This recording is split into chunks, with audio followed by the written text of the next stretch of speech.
So you talk about Meek in the book, and I want to talk about, because some people don't know, in the beginning of his career, before you even signed him, he actually was having conversations with T.I., you know, even prior to you coming on board. So Meek has grown so much. Like, huge. I can't even, the person that he is now is just so different from who he was.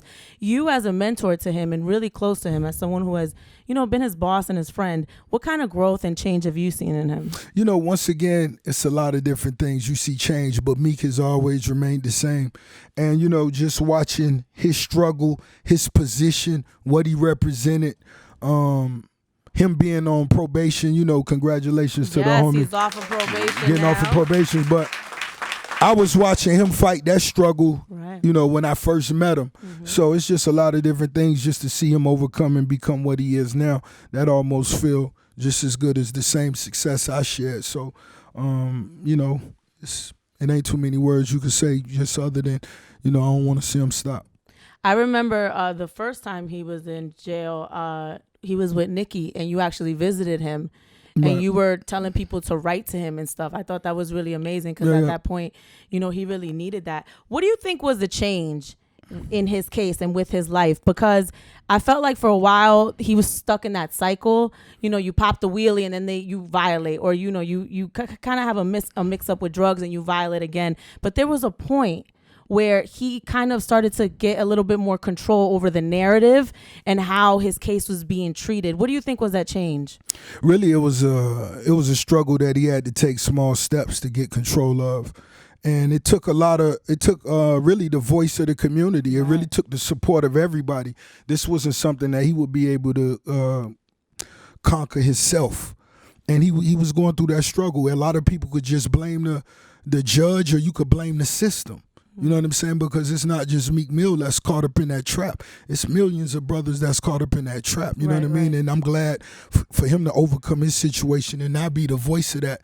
It was a bigger purpose. So everything going, you know, end up the way it should be. Right. You know what I'm saying? Him overcoming his situation and hopefully help a lot of others do the same. Absolutely. Rick Ross is here. His memoir is out right now, Hurricanes. We're going to talk some more about it, take some more audience questions. You're in Mina's house on the Heat, SiriusXM. I'm Mina SayWhat.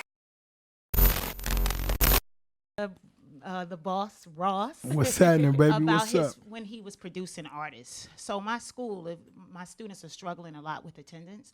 And so we've been doing like concerts to get parents more involved with getting the kids to school. So we have about 70% attendance and we need 90.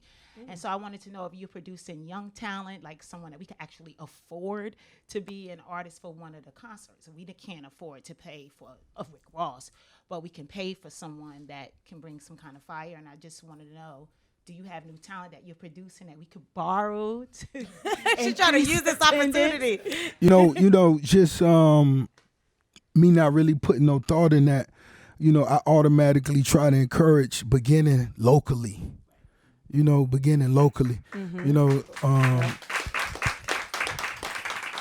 You know, just encouraging the artists and the younger youth around the schools, and to get them, you know, involved with the attendance and, of course, the music, and hopefully it can grow into something else. Because I know most definitely if I had that opportunity, I would have been involved in it. You know what I'm saying? And just getting the whole city involved, hopefully it would help. And not only that, catch the attention of bigger artists that's, you know, beginning with the ones that's closer around. And it shouldn't really just be about the money. You know what I'm saying? Right. I wanted to pick your brain on something, right? Cool. So when you signed to Slip and Slide, that was under Def Jam, and Jay-Z was the head of Def Jam at that time. No, when I first signed to Slip and Slide, I was independent. Right. And then, so how did you move over to Def Jam? Really, rest in peace to Shakir Stewart. Yeah, shout out to Shake. Yeah. Who said that? That was my big homie. Rest in peace, man. But I actually, you know, ran into Shakir Stewart, and we had a couple conversations. And once the record actually blew, he got me in touch with Jay-Z. Right. And, you know, I had offers from all the major labels. You talk about that in the book. Yeah, I do. And I flew out, sat down with some different people, but when I sat down with Hov, he actually seen a vision. You know what I'm saying? Everybody else was just talking about my one big record and possibly completing and, you know, having one successful album, but Hov actually seen 5 albums. Yo, I see what and that's why we did it.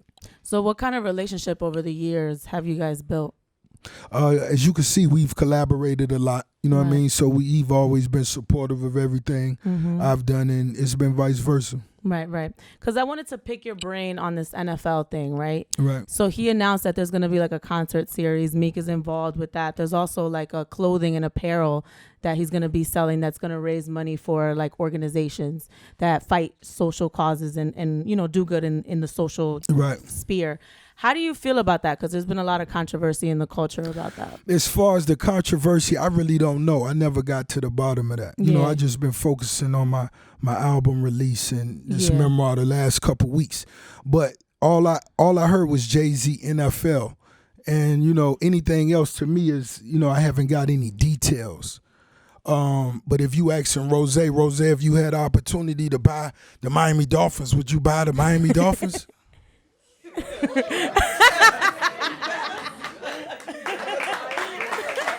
Fuck is you talking about? Right. You know, anything else, I haven't got the details, but if you ask Rose, yes, man, don't even ask me no shit. Fuck you niggas crazy.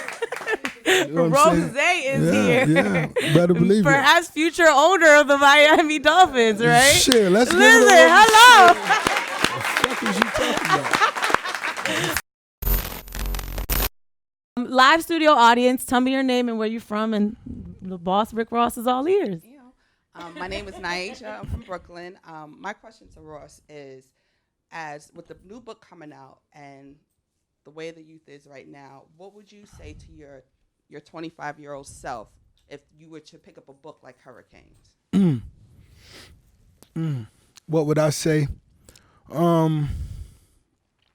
First and foremost, you know, it's just like me studying the game before I got on, you know, before I ever got a book in my hands. I was just studying everybody that was successful before me. What did they have in common?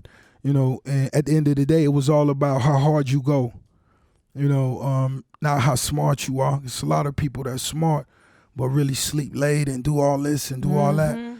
So you got to outwork everybody, out-hustle everybody, and everything else will fall in place. And so that's what I knew was going to be my key to success. I'm going to outwork everybody.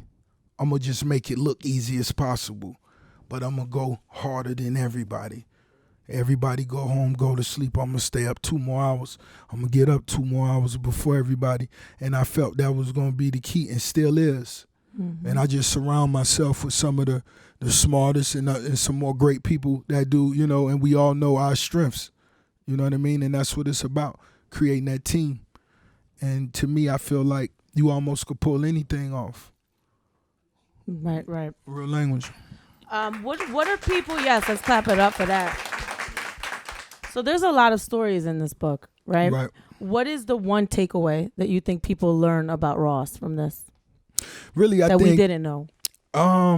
You know, me not reading the book, I just feel like. But you know what's in the book. Yeah. I know it's in the book, you know, of course, because we lived it. But at the end of the day, I just want you to know you could be whatever it is you want to be. You know, as a youngster, nobody told me I could be an author. As a youngster, a lot of people ain't know Rose never learned multiplication and this and that and never this and that. I felt like I just didn't connect with that whole in the classroom vibe. You know what I'm saying? I wanted to know the answers. I didn't know them. I didn't want to be a class clown, but what the fuck else was I going to be? You dig? I didn't know none of that shit at the first. Everybody that was in the first few rows. If I had the answers, I would have answered y'all know what this is? Of course. It's too easy. You the guy in the front of the class with the hand up. It's too easy. Kill me. I would have enjoyed doing that, but I never got to do that. Not one time in my life do I remember me sitting there and really had the answer. You know what I'm saying? And one thing I never I drifted away from the learning of the class, and I never became a bully. I was always a big aggressive person, but I just walked the fine line doing different things. And I just knew I wanted more. How was I going to achieve it? I didn't know that, but I knew I wanted more. I knew what it was like walking from where I stayed to school. Right now, it may be 1.5 miles, 2 miles for a fat dude walking to school every. But back then, it felt like forever. You know, I saw everybody that had the Jordans on riding by in their mom Mercedes and the windows up, the air conditioning on. You know, we rode with the windows down. Sweating. You know, but guess what? I never complained. My dad taught me never complain. You don't get nothing from complaining, so I never complained. Yeah. But I knew I was going to make a difference. How? I just knew I would have to figure that out. Right. Is there a part 2? Like, are you going to write more books? You're an author now. Like, yeah, I'm an author now, but I'm not gonna say that. I may be ready to see the film. The film. That's what's coming next. I may be ready. Y'all will go see this in the movies, y'all. So is that happening already, or is that like wishful thinking? Kind of both. It really is wishful thinking, but you know, I feel like the words are really powerful. Right. And a lot of people ask me a lot of times, Rose, how'd you do this? How'd you do that? I really don't have one answer. I ain't being funny, but if you ask me, how do you own X amount of franchises? Wingstop. It make me say, give me, you know, it's just really one step at a time. And when you look up and you see somebody that's extremely successful, they didn't do that at one time. It wasn't one stock trade that got them in power. It's a lot of different things that it takes. You know what I'm saying? And so that's what, once again, this was the opportunity to say that and really explain how did I get into that, Rose, how you know, you know, and that's what it's time for you to start leaning on the people around you that really do that the best. And those are the keys to success. And a lot of times people don't realize that. A lot of times people don't really look into themselves for, you know, what's really your number one goal. If you could do one thing, if what would be your number one job, or not even consider the job, what would be the number one thing if you could do it and that's it for the rest of your life, what would it be? A lot of times we've never asked our own self that. Right. And so you got to really ask yourself that and then start asking the people around you that. And what, you know, who do you lean on and get to lean on you. And it's kind of, you know, it's that type of vibe. So you told us at BT you got over 30 Wingstops, or is it 30, 50? It's a little more than 30. I don't really know. You know you're a boss when you forget how many businesses. No. What it was when I got my first one, I just did it just because I love lemon pepper wings. And talk about it. No. Yeah. And it wasn't even about the money. It was just about I wanted to have a spot. This to be mine. You know, you can pick a chick up and. Let me get you some wings, baby. Yeah. We finna go to. Let me go to my business. I'll give you some wings. Exactly. You know, you pull up to my place, baby. You know, they see the first half of the Ferrari pull up. Oh, drop a 10-piece lemon pepper right now. Oh, Mr. Ross, your order is ready, sir. And your usual. And really, that's the only reason I did it. And guess what? It became more popular and more popular. And so it went from, let's get another one. Let's get another one. Let's get another one. And when I looked up, we was at 25. You know, and it's not like my team was expanding. The franchises was. You know what I'm saying? I wasn't hiring more people. No, it was, you know, and my sister, my small team, and they were just, I was like, put the family to work. Right. And that's why I made sure I tell people that every chance I get, you can't just, if you in the house and you know somebody right here, whatever you thinking, fuck that. If this is what's best for the team, this is your partner that was destined to be right here. This your right hand man. But it's a lot of people that would just rather walk out the house and go and deal with strangers and everybody else instead of dealing with who right next to them. Right. Where you from, babe? Hello, my name is Paula. I'm from Queens, New York. Queens in the Hi, building. Jose. What's up? So, I lost my husband 10 months ago. Oh, I'm Sorry to hear Cardiac that. arrest. Sorry to hear that. And my fondest memories with him is actually rocking out to your music. That's Most I love nights, that. like our date nights consisted of listening to your music, popping some champagne, smoking some weed. Better believe it. Better believe And it. he You had you your was setting the mood, Ross. Listen, he loved you. You know what I'm saying? And I'm Love. so grateful to be here with you today. I'm honored.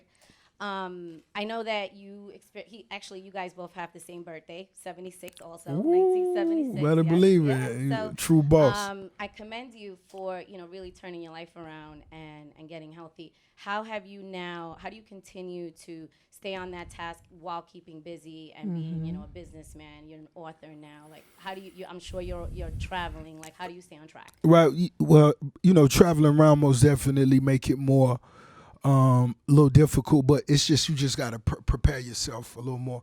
And to me, it's like waking up. I would always eat last minute. I'm hungry now. Let's grab something to eat. That's how I am. And the biggest change about your diet is when you prepare what you want to eat for the day. If you got up or the day before, if you prepared that, you would always win. You know what I'm saying? So when I travel different places, like I'm here with my partner Yvette over here. Hey, Yvette, she took me to some spot last night, and I just, I felt out of place. They fed us it looked like a big ball of.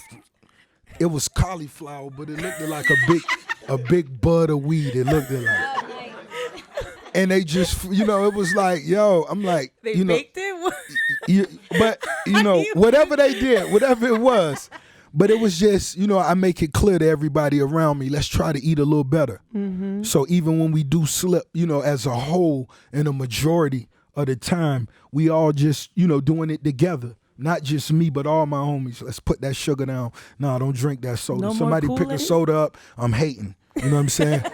You pick a Red Bull up, I'm hating. You know what I'm saying? I'm hating. You know what I'm saying? And that's what we got to do to each other to really keep us all on that same track. So How far have you gone? Are you like vegan at this point? no. Okay.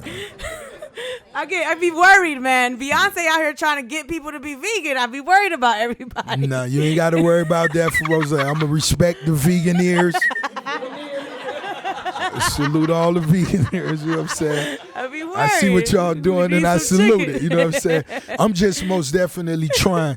And so, a couple days out the week, I would try to go heavy on veggies. You know what I'm saying? And, a couple times out the week, I just got to really live, you know what I'm saying, and do what I love. You know what I mean? And to me, that's what keep it balanced. And it's not about rushing into a weight loss. I don't have no weight destination and, No, man, in 4 months, I'm going to be there, shorty. I'm turned up. Nah. I ain't doing that neither. I'm going to just move at whatever pace I move. Man, I'm just trying to get better and better. That's it. This man lost 100 pounds. I'm over here trying to lose 10 and struggling. All right, next question, babe. What's your name? Where you from? I'm Amanda. I'm from the Bronx. Hey, girl. BX. So I see that your book is independently published, or it seems like it's independently, or a small publisher, and you didn't go big. So now I'm wondering, we talk about you doing another book, but what about you being a publisher and having your own line of, young brothers or brothers in the game, outside of the game, doing something that you are working on with them? That's most definitely something that a boss will look into. And, just like everything else, I always get my experience. So it's like me partnering up with some people that's well respected in this field. And I'm just really getting to watch, seeing how it roll out, seeing how it move. And that's the best way for me to learn. It's just like me going back to class. Right. When they was teaching pre-algebra, I thought they was speaking in a different language. Ditto. A equals X. What are these numbers? X equals, that shit ain't make no sense to me. But guess what? Whenever they played films, I sat back and I was quiet as fuck. You know what I'm saying? And so I feel like me observing is the best teacher for me, and that's what I'm doing throughout this process. So you never know. Yo, you can get all of MMG to write a book. Meek, imagine Meek's book. You never know. You know what I mean? Wale, imagine Wale's book. And most definitely could we would be read something that. special. Absolutely. Here's our last question. Hi, my name is Liz, and I'm from Bayonne, New Jersey, and I'm super nervous. But anyway, in one of your songs, you say, looking in the mirror, you can see the real contender. And I wanted to know, as a person, how do you maintain, like, your integrity, or you don't lose yourself in those difficult times? Because, you know, where I'm at right now, it's not about money. It's not about material objects or nothing like that.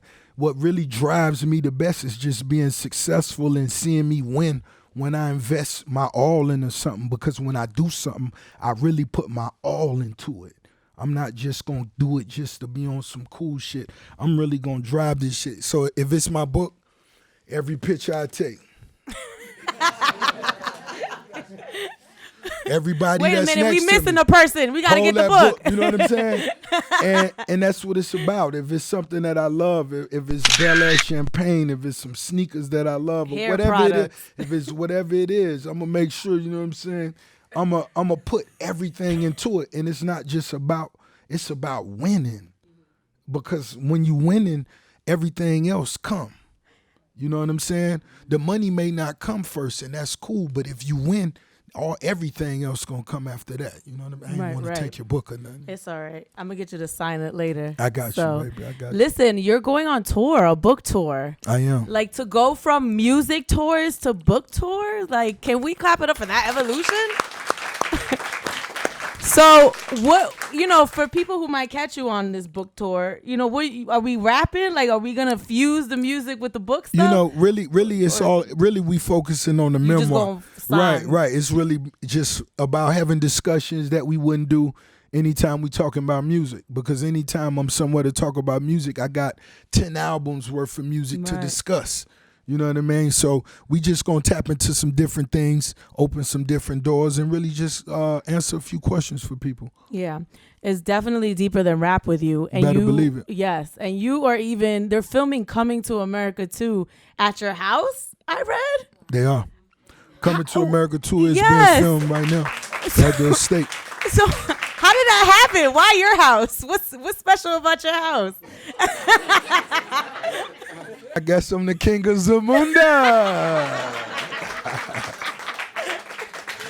And then you have 20 houses, I learned, from your last album. You know, I'm going to be honest, between my mother, my sister, and myself, it's much more than that.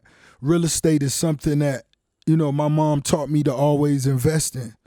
You know, she taught me as a youngster, don't spend your money into something you can't touch.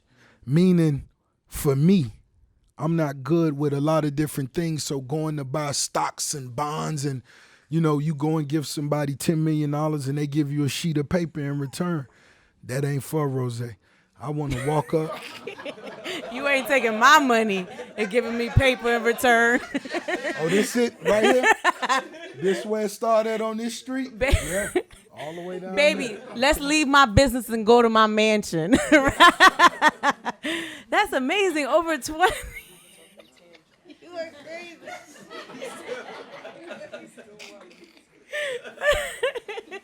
And so, you know, that was just something we always believed in, and I'm not really into the cryptocurrencies. And you lose your money because I heard people losing their money in that. all I'm saying is because, you know, if I spend a lot of money into that and they call me in the morning and say, Rick, oh my God, we lost everything last night, and no, I'm You lose my mind. I'm gonna tell them where my money at. I'm gonna hang up, and in 10 minutes you call me back, and you have all my shit. Because if you just expect me to charge it to the game, Right.